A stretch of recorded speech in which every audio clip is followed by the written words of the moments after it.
Some promises are whispered in hospital rooms. Others are forged in silence, carried in the hearts of those who refuse to break. This is a story about a daughter, a dying father, and the moment that changed everything. The morning sun painted the Virginia mountains in shades of gold and shadow. Lieutenant Sarah Mitchell, just 28 years old, stepped from the unmarked SUV with the kind of quiet confidence that comes not from arrogance, but from a lifetime of having to prove yourself when nobody believed you could. Her father, the legendary Colonel William Mitchell, had taught her something simple yet profound: respect isn't given because of your name or your uniform. It's earned through action, through blood, through showing up when everyone expects you to fail. Today, Sarah was about to show up. The SEAL training facility stretched before her like a proving ground designed by the gods of war themselves. Shooting ranges, obstacle courses, tactical buildings, all nestled against mountains that had witnessed the making of America's most elite warriors. Sarah tucked a strand of dark hair behind her ear, her fingers trembling slightly. Not from fear. From purpose. Because somewhere in a hospital bed, her father was fighting a battle even his legendary courage couldn't win. Cancer was stealing him day by day, and she'd made him a promise. Commander Jackson approached, his face carved from skepticism and military protocol. "Lieutenant Mitchell, I wasn't informed we'd have a visitor today. Special request from General Wolfenberger, sir. I'm here to observe the advanced marksmanship training." His eyes scanned her credentials with the enthusiasm of a man being told to babysit. "Read, observe, write," he muttered, gesturing toward the main range where a dozen SEALs were preparing their equipment. "Follow me." The moment Sarah stepped onto that range, she felt it. The shift in the air. Conversations died to whispers. Eyes tracked her with that familiar mixture of curiosity and dismissal. She'd seen that look her entire life. In every room she'd entered as the only woman. In every course where men assumed she'd gotten there because of her father's name. The unspoken question hung in the air like smoke: what's she doing here? "Gentlemen," Commander Jackson announced with barely concealed amusement, "Lieutenant Mitchell will be observing today's session. Apparently, headquarters thinks we need babysitting." The laughter that followed was expected. Sarah maintained her composure, her voice steady. "Thank you for having me. I'm looking forward to seeing the new tactical systems in action." A tall SEAL with sergeant stripes stepped forward, his smile not quite reaching his eyes. "You know much about the Barrett Murray, Lieutenant?" "Only what I've read in the reports," she answered honestly. The men exchanged glances. Some rolled their eyes. Sarah understood. These were Navy SEALs, the best of the best, and they knew it. Outsiders weren't welcome here, especially female officers with no combat experience on paper. But paper doesn't tell the whole story. As the training session began, Sarah watched with the intensity of someone studying a language they already spoke fluently. The SEALs were impressive, hitting targets at ranges that would make most marksmen weep. Yet she noticed something. A slight adjustment they weren't making for the crosswind that occasionally gusted through the valley. Small mistakes. Correctable mistakes. After an hour, during a break in the shooting, Sarah approached the rifle laid out on the preparation table. The Barrett MRAD was a masterpiece of engineering, a multi-caliber precision rifle that could reach targets over a mile away in the right hands. She ran her fingers along its stock, feeling its weight, its balance. "Mind if I give it a try?" she asked quietly. The laughter was immediate and loud. Commander Jackson didn't even try to hide his amusement. "Sure, Lieutenant," he gestured grandly toward the firing line, like a king granting permission to a jester. "Be our guest." The SEALs gathered to watch, nudging each other with knowing looks. Sarah felt their eyes on her back as she picked up the rifle. It felt right in her hands. Like coming home. Like an extension of herself. What they didn't know would change everything. What they didn't know was that Sarah Mitchell had grown up on ranges exactly like this one. That while other girls spent summers at camp making friendship bracelets, she was learning to calculate windage and elevation with her father. That after her mother died in combat when Sarah was just 12 years old, the shooting range became her therapy, her church, her connection to both parents who had served their country with everything they had. They didn't know about the countless hours she'd spent perfecting her craft in the shadows of her grief. They didn't know about her father's battle with cancer that was growing more desperate by the day, about the treatments that were failing, about the clock that was running out. They didn't know that she'd sat by his hospital bed 3 nights ago and promised him something. "I'll show them what a Mitchell can do, Dad. I promise." As Sarah settled into position behind the rifle, she took a deep breath. The target was set at 1,200 yards, a shot that had challenged even these elite warriors. The crosswind picked up, dancing through the valley like a living thing. She smiled slightly. Her father had taught her to love the wind, to read it like poetry. Sarah's first shot silenced the laughter. The second drew gasps. By the third, Commander Jackson was reaching for his binoculars, disbelief etched across his weathered face. The target at 1,200 yards showed 3 perfect hits clustered so tightly they formed a single ragged hole. "Beginner's luck," muttered one of the SEALs, but his voice lacked conviction, lacked certainty. Sarah adjusted her position slightly, compensating for the shifting wind. 3 more shots. 3 more perfect hits. The range fell silent except for the echo of gunfire against the distant mountains. It was the kind of silence that comes when assumptions shatter like glass. Commander Jackson approached slowly, his earlier mockery replaced by something closer to respect, though he fought against showing it. "Where did you learn to shoot like that, Lieutenant?" "My father," Sarah replied simply, not looking up from the scope. Colonel Mitchell believed marksmanship was both a science and an art. You needed both to master it. Recognition flickered in Jackson's eyes like a light switching on. "Billy Mitchell's daughter? Why didn't you say something?" Sarah finally met his gaze. Her voice was quiet but carried the weight of a lifetime of being underestimated. "Would it have mattered, sir?" The commander had no answer for that. The truth hung between them, uncomfortable and undeniable. Instead, he issued a challenge, perhaps to save face, perhaps because he needed to know just how good she really was. "Ghost Ridge," he said, gesturing toward a distant course barely visible as a series of metal targets scattered across rugged terrain. No SEAL has ever completed it with a perfect score. The current record is held by Chief Peterson. 87% accuracy under combat conditions. Sarah studied the course. Ghost Ridge was infamous in special operations circles, a brutal test of marksmanship under physical duress. Shooters had to navigate rough terrain, engage targets at varying distances, and make split-second decisions while exhausted and under pressure. It was designed to break people. "I'd like to try," she said quietly. "Tomorrow morning. 0600. You'll need to qualify on our obstacle course first." That evening, alone in her temporary quarters, the adrenaline finally wearing off, Sarah called her father.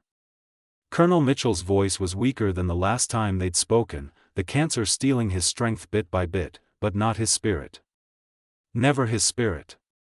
"They're testing you," he said after she described the day's events. "I know, Dad." Sarah studied the course maps she'd been given, committing every detail to memory. "Ghost Ridge isn't just about shooting. It's about proving I belong there." "No," her father corrected gently, with the wisdom of someone who'd spent a lifetime in service. "It's about proving to yourself that you do. That's the only opinion that matters." After hanging up, Sarah's phone buzzed. A text from her father's doctor. "Treatment not working as hoped. Discussing options tomorrow." She closed her eyes, fighting back tears. Time was running out like sand through her fingers. Tomorrow wasn't just about a course. It was about keeping a promise to a dying man. Dawn brought rain. Not the gentle kind that whispers against windows, but a steady, cold downpour that turned the obstacle course into a muddy nightmare designed to test the limits of human endurance. Sarah completed it in silence, ignoring the burning in her muscles and the cuts on her hands from the barbed wire crawl. Several seals watched from under shelter, their expressions unreadable, perhaps wondering if she'd quit, perhaps hoping she would. She didn't. By the time she reached Ghost Ridge, the rain had intensified. Visibility was poor, the targets obscured by sheets of water, the ground treacherous underfoot. Nature itself seemed determined to stop her. "We can postpone," Commander Jackson offered, and for the first time, there was genuine concern in his voice. "No one will think less of you." Sarah checked her rifle, ensuring the scope was protected. "No, sir. I'm ready." Because somewhere in a hospital, her father was fighting his own impossible battle. If he wouldn't quit, neither would she. The course began with a 300-yard uphill sprint to the first firing position. Sarah's lungs burned as she ran, weighted down with tactical gear and the rifle. The first target appeared, a small metal silhouette partially hidden behind brush. She dropped to a prone position, ignoring the mud soaking through her uniform, and fired. The target fell. As she progressed through the course, the challenges mounted like waves crashing against a shore. A section of unstable rocks gave way beneath her, sending her sliding down a ravine. She caught herself but wrenched her shoulder in the process. Pain shot down her arm with every movement, but she pushed forward. Pain was temporary. Promises were forever. At the halfway point, Sarah encountered Chief Peterson waiting at a resupply station. "Impressive shooting, Lieutenant, but the second half is where everyone fails." "Why is that, Chief?" "Because that's where we start shooting back." He pointed to several SEALs positioned throughout the course, armed with simulation rounds, painful but non-lethal projectiles that would mark any hit. Sarah hadn't been warned about this aspect of the test. The course was no longer just about marksmanship. It was about performing under fire, about making impossible shots while being hunted. As she moved to the next position, the first simulation round whizzed by her ear.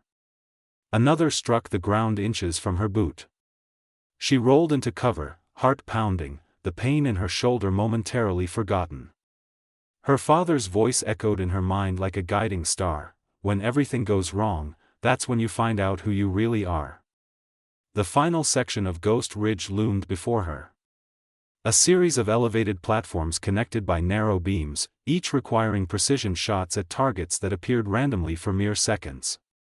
Rain pelted her face as simulation rounds continued to fly past, some close enough that she could feel their displacement in the air.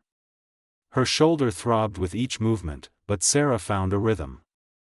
Move, acquire, fire, confirm.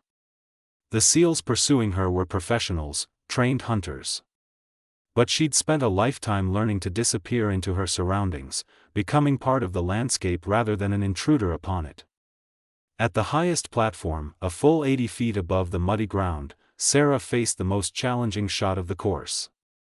A target placed 1,500 yards away, partially obscured by foliage, with crosswinds that changed direction unpredictably. No one had ever hit it on their first attempt. Most missed it entirely. Sarah took a deep breath, ignoring the simulation round that struck the platform inches from her elbow. She calculated the wind, the bullet drop, the rotation of the earth, all the factors her father had drilled into her since childhood. In that moment, she wasn't just a daughter keeping a promise. She was every person who'd ever been told they couldn't, every dreamer who'd been laughed at, every fighter who'd been counted out. Time seemed to slow as she exhaled and squeezed the trigger. The distant target fell. When Sarah completed the final obstacle and crossed the finish line, the world seemed to hold its breath. Commander Jackson stood waiting, stopwatch in hand, disbelief evident on his face. Behind him, several SEALs had gathered, their earlier mockery replaced by something that looked remarkably like respect. The kind of respect that can't be commanded, only earned. 100% accuracy, Jackson announced, his voice carrying across the now silent range. And 3 minutes under the course record. Chief Peterson stepped forward, extending his hand. That was some of the finest shooting I've ever seen, Lieutenant.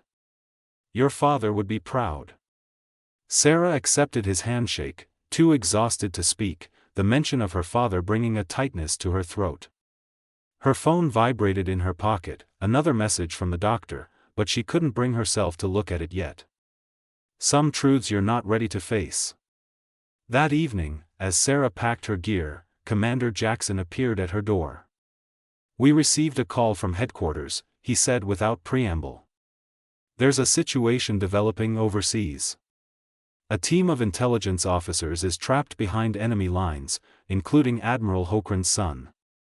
The extraction team needs a precision shooter who can provide cover from an impossible position. Sarah thought of her father, of the treatments that weren't working, of the promise she'd made to him.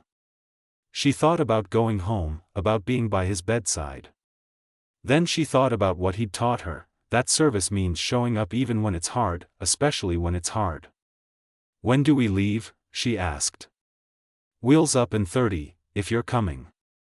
3 days later, Sarah lay motionless on a rocky outcrop overlooking a compound in a country whose name would never appear in official reports. Through her scope, she watched 8 figures move silently toward the extraction point, pursued by hostile forces. The lead SEAL, Chief Peterson, signaled their position. Sarah's job was to eliminate any threat that came within 200 meters of the extraction team. For 6 hours, she remained perfectly still, becoming stone, becoming wind. Taking shots only when necessary, each one finding its mark despite the harsh conditions and extreme distances. Every trigger pull was a prayer. Every hit was a promise kept. When the helicopter finally appeared, extracting both the intelligence officers and the SEAL team without casualties, Sarah allowed herself a small smile. Mission accomplished. Upon returning to base, Sarah was met by Lieutenant General Janet Wolfenberger herself. Your father would have been here, the general said softly, but his condition worsened while you were deployed. Sarah's heart sank like a stone into dark water. But Wolfenberger continued, her hand on Sarah's shoulder. He's stable now. The doctors tried an experimental treatment and he's responding well. He's asking for you. 2 weeks later, Colonel William Mitchell sat in a wheelchair on the same training grounds where his daughter had made history. Before him stood the entire SEAL team in perfect formation as General Wolfenberger pinned the Navy Cross to Lieutenant Sarah Mitchell's uniform. For extraordinary heroism in combat operations, the citation read, though the details would remain classified for decades. As the ceremony concluded, Commander Jackson approached with something in his hands. A custom-made Barrett MRAD rifle with an inscription on the stock, Lieutenant Mitchell, Ghost Ridge Champion. The team wanted you to have this, he said. We've never seen shooting like yours, and we've never been so glad to be proven wrong. That evening, Sarah sat beside her father's wheelchair as the sun set over the Virginia mountains, painting the sky in colors that seemed too beautiful for a world with so much pain in it. I always knew, her father said quietly, his voice stronger than it had been in weeks. I always knew you'd show them. But more importantly, you showed yourself. Sarah held his hand, feeling the calluses earned from a lifetime of service. I kept my promise, Dad. No, he said, squeezing her hand with surprising strength. You did something better. You became who you were always meant to be. Sometimes we make promises to the people we love. Sometimes we keep them. And sometimes, in keeping them, we discover that we're capable of more than we ever imagined. Sarah Mitchell didn't just conquer Ghost Ridge that day. She conquered every doubt, every assumption, every voice that said she couldn't.